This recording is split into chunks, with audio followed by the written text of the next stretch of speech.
Hey, thank you for joining me for this talk about the brown-belted bumblebee with a look at some fairly recent research uh, where I'll focus on Bombus griseocollis and the findings related to this interesting species.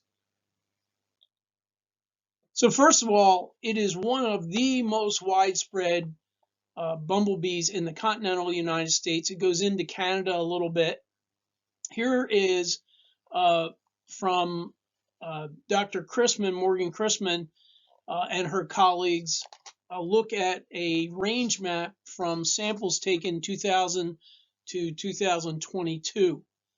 And as you can see, it not only inhabits eastern forest, goes out into the grasslands, and in the west, in the mountain west, according to Miller and colleagues in Bumblebees of North America, you'll find it at the lower elevations of the mountain west.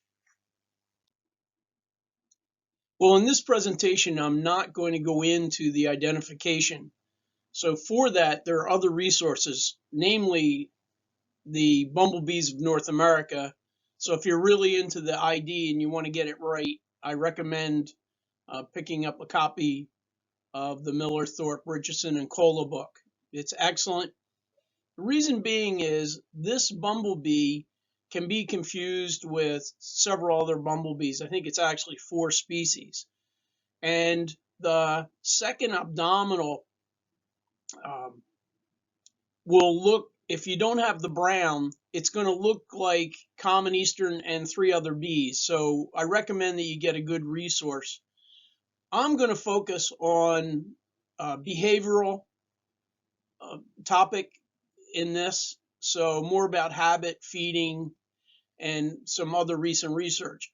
However, there are some other resources that are online. Almost all the states that are doing Bumblebee Atlas or doing their own bumblebee research or pollinator research have resources online. You can go to the Xerxes. So if you Googled the Xerxes Society and look for bumblebee guides, you would find Eastern and Western bumblebee guides. This bee would occur on both. And also, don't forget, there's the Ohio State Bee Lab. So if you were to Google the Ohio State Bee Lab and the Bumblebee Short Course, there's a bunch of resources there that would help you. So I urge you to go to those resources.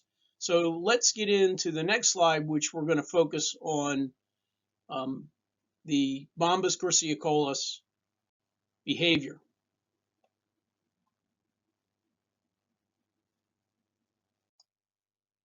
So we know that this bumblebee is pretty widespread, so you can expect that you're going to find it in anywhere from a farm to a park. So forest settings, fields, grasslands, wetlands, and of course gardens and parks. So it's a pretty broad feeder, and you'll see that in the next set of slides. So here is an excellent piece of research that just got published. It's called the Bumblebee Banquet, Genus and Species Level Floral Selection by Midwestern Bombus. I'm going to focus on the brown-belted Bombus griseocollis, but I'll mention 2 other species as well. So this was an Ohio study from 2017-2018 where they had almost 23,000 observations over that 2-year period. And they dropped out species if they didn't have a minimum of at least 5 observations. So there were 8 Bombus species that they followed or that they reported on. And there were a number of findings that I think you might find interesting. For example, the diets differed by habitat. Okay, so that's not surprising. The preference shifted over season. A lot of that had to do with plant phenologies. In other words, the timing of the flowering. There were 3 most common species that were seen, and those were, in this order, the common eastern bumblebee, Bombus impatiens, then the brown-belted bumblebee, Bombus griseocollis, and then the two-spotted bumblebee, Bombus bimaculatus. So those were the three most common and had some similar, they're generalists is what I'm trying to say. They feed generally on what's available of native flora. The one thing the authors pointed out that these three most common bumblebees did seem to feed in different niches, and they speculated that maybe that reduced interspecific competition. However, there was some overlap in diet when there was a rarer plant species to be had, and they found no overall association between the availability of flowers and the use of those flowers. And as I will be mentioning in the next slide as well, I believe, the selection was non-random. So I say it right here, I'm sorry. So they're generalist, and it's not a random feeding process. So brown-belted bumblebee, 75 different plant species were used. There were up to 96 different plant species used by all 8 species. And what we're going to do now is, and why I feel this research is important, is it gives us a picture of if we're trying to favor bumblebees, what should we be planting or favoring? If we're going to do habitat rehabilitation, what should we be planting or favoring? So here's a list of a number of plants that were heavily sampled. So the most strongly preferred plants that were found in this study were milkweed, thistle, morning glory, teasels, coneflower, particularly this species, the bergamot, particularly this species, foxglove, and rosinweed. So again, if you're going to do some kind of habitat enhancement or plantings in your own garden, it's great to have a list of plants you know that common eastern, the brown-belted bumblebee, as well as others will be favoring. The authors also report on other groups of flowers, false indigo, the red clover, and vetches, in terms of being highly selected, especially by these three most common bumblebees that they sampled in Ohio. I have Dutch white clover. If you remember my talk, part 3 of the bumblebees in my backyard, I talked about the University of Minnesota recommending Dutch white clover because you can mow at 3 inches and still have clover flowers. In fact, I cannot mow at 3 inches. I mow at 2.5 inches, but I still get flowering. In addition, I also have the creeping thyme in with a fescue. So that recommendation is for bees in general. I do not see the bumblebees on it as much occasionally. They really go after the red clover that's in my neighbor's pastures. So keep that in mind. But still, I mean, if you're trying to help bees in general, it's better to have some flowering in your lawn than no flowers whatsoever. Equally important is plants that are not preferred by the bumblebees. It's good for us to know that. Outside clover, which you can buy in all kinds of feed stores and perhaps even at garden markets, you might want to avoid that because red clover will be better if you're trying to favor bumblebees. Also, the sweet clovers that you can see an image of one here on the right. So those are things probably you won't want to, especially for this list of bumblebees. They do not seem to be preferred by any of the bumblebee species studied. So anyway, a great piece of information for us that are trying to help out the bumblebees. Let's talk about overall behaviors. One of the things, especially the University of Illinois points out, is that if you go to the Bee Spotter webpage, that they'll mention that in their observations in Illinois, they like dry above ground sites. Miller and colleagues also point out that they may also use underground habitat for their nest sites. In addition, Bee Spotter mentions that there's probably on average about 50 workers in a colony, and also that they're very aggressive in defending the colony, which is probably true for a lot of species. I know bumblebees aren't very aggressive as they're out feeding necessarily. The males, you can even pet them, but when you disturb the colony or the nest, you may run into some trouble.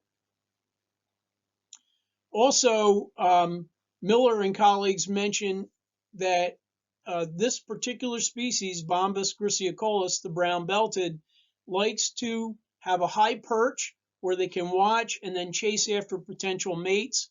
And interestingly, in their book, they mention that there has actually been one spotted on the Empire State Building. So that's quite interesting.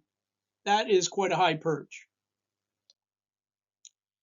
Also, back in '85, Dr. Cameron produced this article talking about brood care, where he specifically was studying Bombus griseocollis, and he noticed within the first 24 to 36 hours of emergence of a male or a drone coming out of a pupal cocoon that they will demonstrate incubation posture that the workers will do. In other words, they extend their abdomen, they wrap themselves around the cocoons, and they also will pump their abdomen.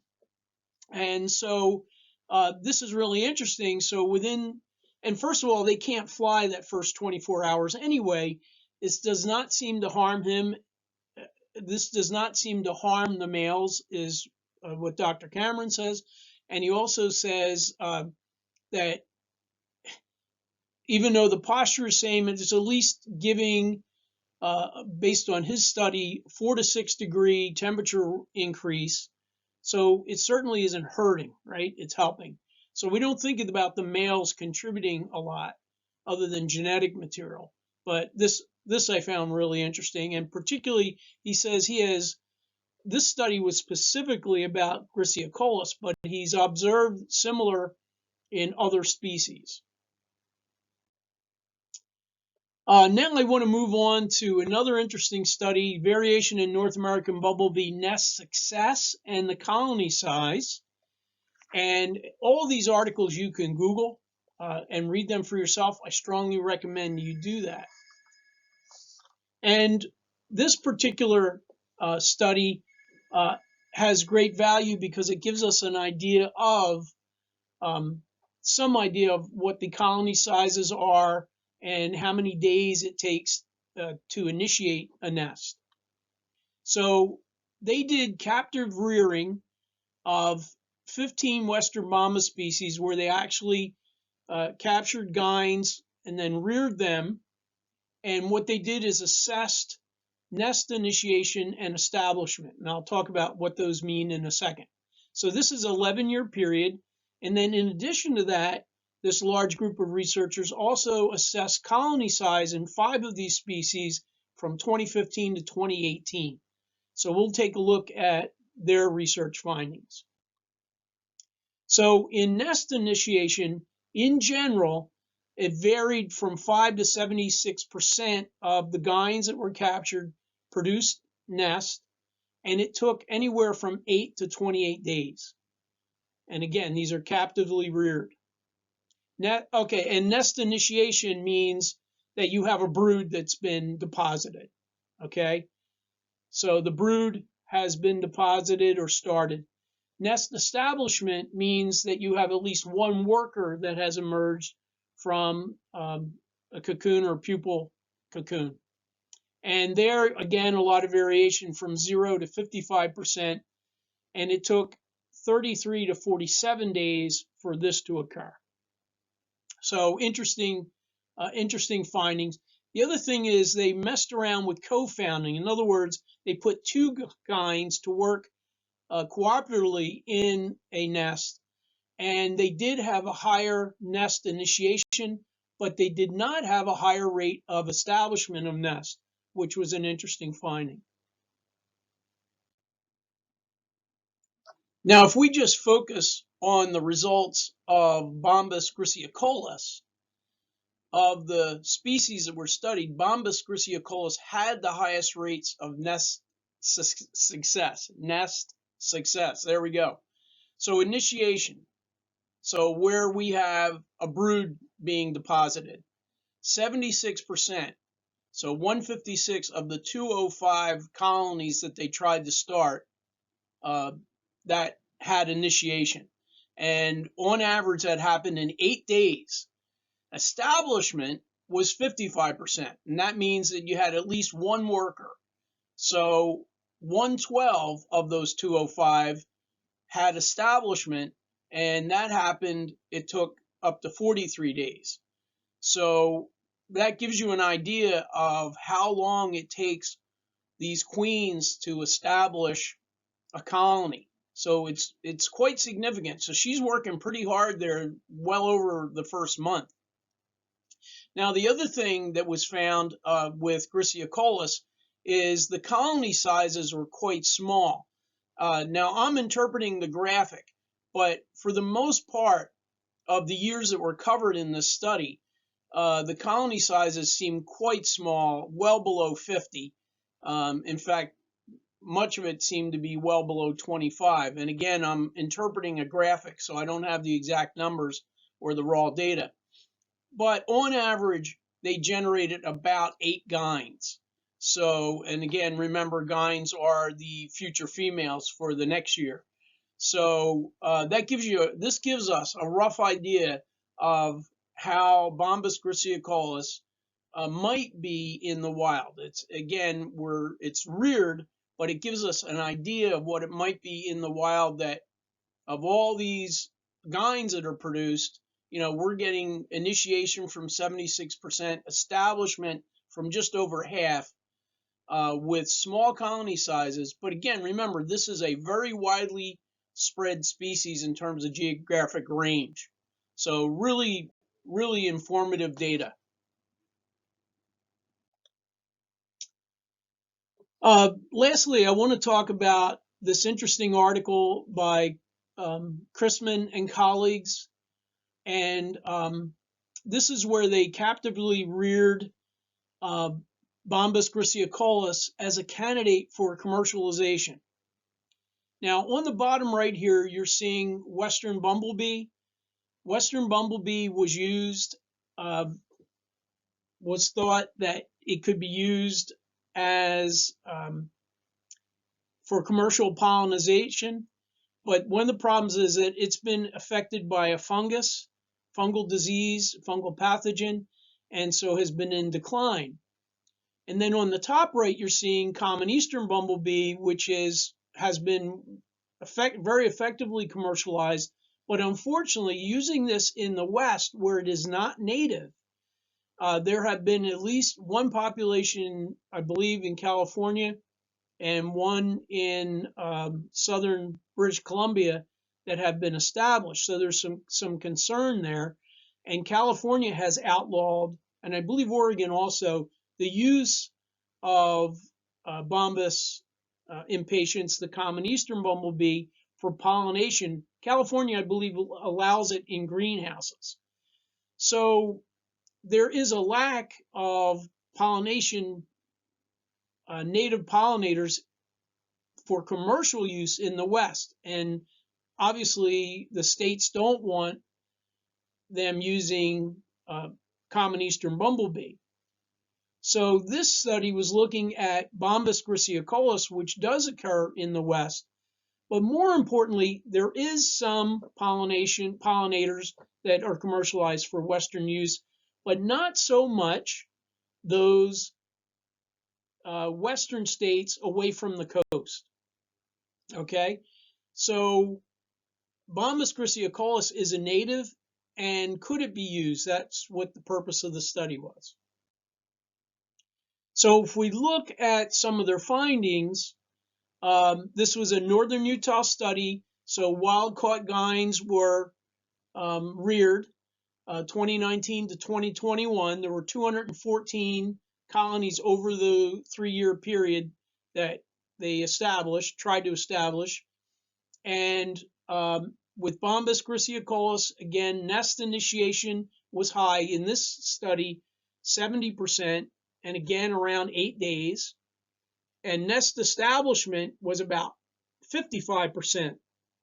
And what was interesting is that within 35 days, they had, on average, they had 1 worker. And then they would have up to 5 workers in 47 days. And again, the average colony size was small, about, on average of the 3 years, it was about 7 on average for 3-year periods of all those colonies over 3 years. And there was 1 queen the final year that actually produced 46 workers, or I should say 46 could have been workers and drones and gines. That I can't remember. But anyway, an interesting study that gives us a picture of, can you rear successfully Bombus griseocollis? Now, the other question is, how will it do in greenhouses? And so another part of the study was to look at critical thermal max and then the lethal critical, I forget how it's phrased, but the lethal level of temperature. And the Bombus griseocollis colonies seem to do very well, and it doesn't seem that there's going to be any threat of greenhouse temperatures affecting colony success. So this looks really good as a use of Bombus griseocollis in commercial applications in both the field and in greenhouses where there aren't native pollinators that are being commercialized. So with that, thank you for listening, and I hope you found this interesting. Please feel free to share this with folks, and also I strongly urge you, if you have any interest, check out those individual articles which are easily accessed by searching online. So thank you again. Take care.